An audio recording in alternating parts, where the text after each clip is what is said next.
It's the end of the day with Ray. Hello, my friends. Well, you'll notice Ray's not here. I'm the cat next door, and Ray hired me to do his Halloween special this year again. And, he's hired me for the last few years, but last year I wasn't here. And I think I need to tell the audience why I wasn't here, because it kind of it'll help you understand why I can't stand the print industry. Okay? Seriously, I'm a cat. I'm going to tell you the truth. So anyway, it was about early October last year. My humans decided to use that bag tuna.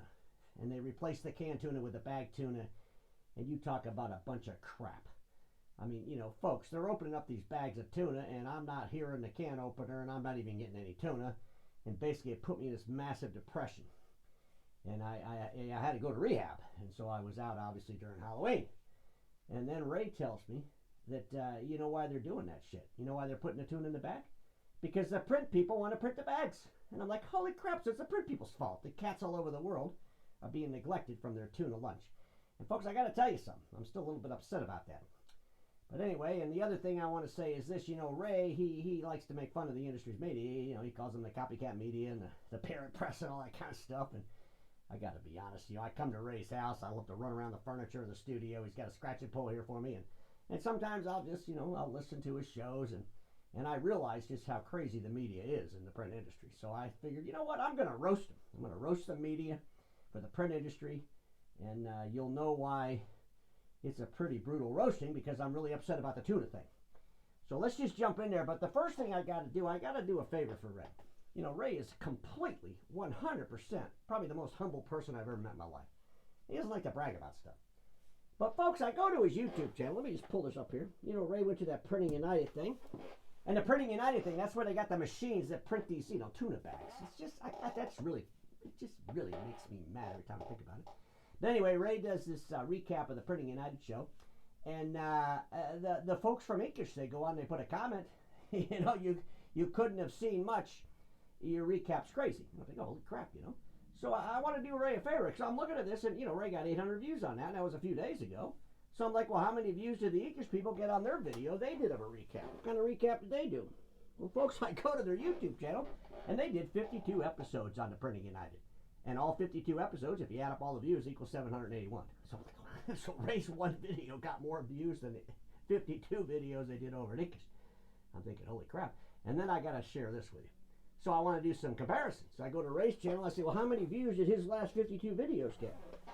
Well, 34,752. So I'm pretty sure that Ray won that contest. So now let's just jump right in there, ladies and gentlemen. We are going to roast the media. And the first media we're going to roast is Quocirca.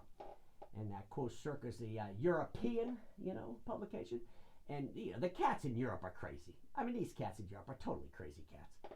But anyway, I'm looking at the Quocirca, and they do these landscape reports.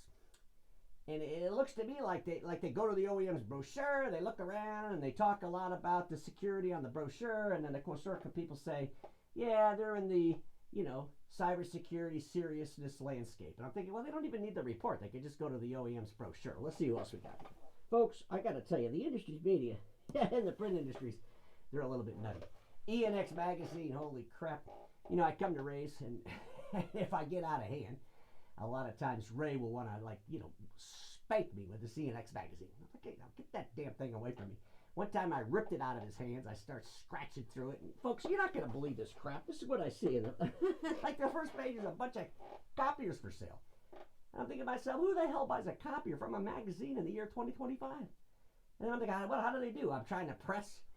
I got my little cat paw. I'm trying to press, see if I can click buy now or something. No, it's a magazine. I got to remind myself, oh, it's a magazine. Then I start laughing about that. Who the hell mails a magazine out in 2025? But then I noticed they got a phone number and a fax number. So I guess if you want to buy the printer, you fax in the order. I'm thinking, holy crap. I mean, folks, you can't even make this up, can you? What else we got here? Oh, hang on a second, folks. I know there's more to roast. Oh, Inkish. Speaking of the Inkish magazine people. You look at the guy's videos, and he likes to wear the t-shirt. I'm sure that's fantastic. It saves a lot on the dry cleaning. But I started thinking about this. I thought, what if he got together with the guy with the hat? I mean, seriously, the guy in the hat in the industry. And, they got a hat and a t-shirt. What a great outfit. They probably get more views if they work together. And, after all, the guy with the hat, if you don't do any analysis on any of the reporting, you got a whole lot of time, to take pictures of people wearing a hat. And if you could get together with the Inky Sky, they could go around and take pictures of the hat and t-shirts. I think they could probably have something going on there. Be very unique. Imaging channel. Holy crap. So, ladies and gentlemen, I was at Ray's studio a couple of weeks ago, and he wanted me to listen in on a webinar. He said, hey, Cat, you got to come over to the webinar. And I guess the webinar was a company called Caton. No, I guess it was Kate. I keep calling it Caton because obviously I'm a cat. I see K-A-T. I thought they just spelt it wrong. But no, it's Caton. And Caton's this company that's selling a machine. And they always do the toner, but then they're selling the machine, and people are laughing at them because they're selling the machine. So it's already kind of something people want to tune into the webinar. And so Ray says, I'm going to send in some questions. So Ray sends in some questions, and then the moderator says, yeah, we don't answer any questions that have to do with analytics or math. And Ray's like, well, that's the most important part of anything, right? You know Ray, what he says, adjectives without math are usually proved pure bullshit. I'm thinking he was right about that one. So I'm thinking the imaging channel, questions asked. Well, we'll stay questions unanswered as far as the imaging channel's webinars go. Let's see what else we got here. Oh, the Stramalio Consulting people. They do this Domo report. And the Domo report, they publish this thing, they push it out there, and it's got the OEM financials. The problem is they don't translate the yens to the dollars. And I'm thinking, hell, the people could just go to the OEM's website and get the same information. So they probably should translate, the yens to the dollars. I thought it was kind of nutty. And then the other thing is the Stramalio Consultant. So the people at the Stramalio Consultant, they put a post out there.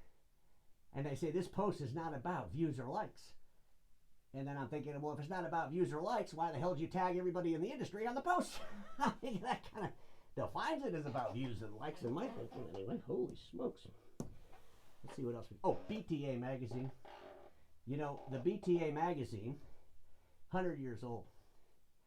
And, ladies and gentlemen, there's a lawyer that worked there. And then he retired. And then you see him bopping around the industry. Just bopping around the industry. It's like, this guy retired or what? Well, there's a rumor that he's going to go over to the Canada report. And when you think about the Canada report's got like 3 people that work there, but their years of experience total 500. And so basically, if the guy from the BTA, the lawyer, ends up at the Canada report, they're going to have like 4 employees with 750 years experience. It'd be totally insane, right? Holy smokes, a lot of experience. Let's see what else we got. Key point intelligence. This is one that cracks me up. I'm a cat, and I look at this thing and I just laugh. Ray tells me one time, he goes, Cat, you're not going to believe it. He goes, the key point intelligence, they got the summer pick. And I'm like, what the hell is a summer pick? You guys sell printers and copiers. I think like, you got picnic tables and stuff? No, it's the copiers summer pick. And it just sounds stupid when you say it out loud. And I'm like, well, what does that do? He goes, well, I think they put the machine out in the parking lot in the summer, and if it works, they get the summer pick. And a lot of times the machine that worked in the summer, they put it out in the parking lot in the winter, and it doesn't work, so they don't get the winter pick. And I'm thinking, holy crap, that's a crazy platform. And Ray agrees with me. He thinks it's the most silliest platform in the entire damn industry. And folks, I told you right off the beginning. I said, look, you all are the ones that started all this tuna fish crap. Putting that tuna fish in the bag. You just made a whole lot of cats mad all over the damn world. And I'm telling you, you're going to see more cats, getting really mad at the print channel. But folks, I got one more. Let me just share this with you. Let me just put this up there. Now this one only the old timers that watch the show are going to get. Okay, it was my very first Halloween special I did for Ray. I asked the question, what does FOG stand for? And holy smokes, when I answered the question, a couple of people got all mad as hell and everything, and I had to explain to them, hell, it's just a satire show. Get over your life, right? And so, folks, I got to tell you, what does it stand for? You see a bunch of old people standing there dancing around and stuff. A lot of them are men, right? I'm going to tell you what it stands for. Get ready. Get ready. It stands for Floundering Old Guys, FOG. And in our industry, the print industry, and yeah, I call it my industry too because I am a cat, but, Ray's like my best friend. I live next door to him, so I'm kind of like part of the industry.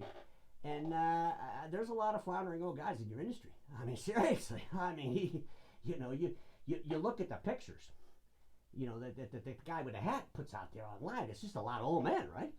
So anyway, ladies and gentlemen, I hope you enjoyed the Halloween special. Ray will be back on Monday. And until then, remember this, status quo is the killer of all that'll be invented. Don't get stuck there. And Ray will see you Monday.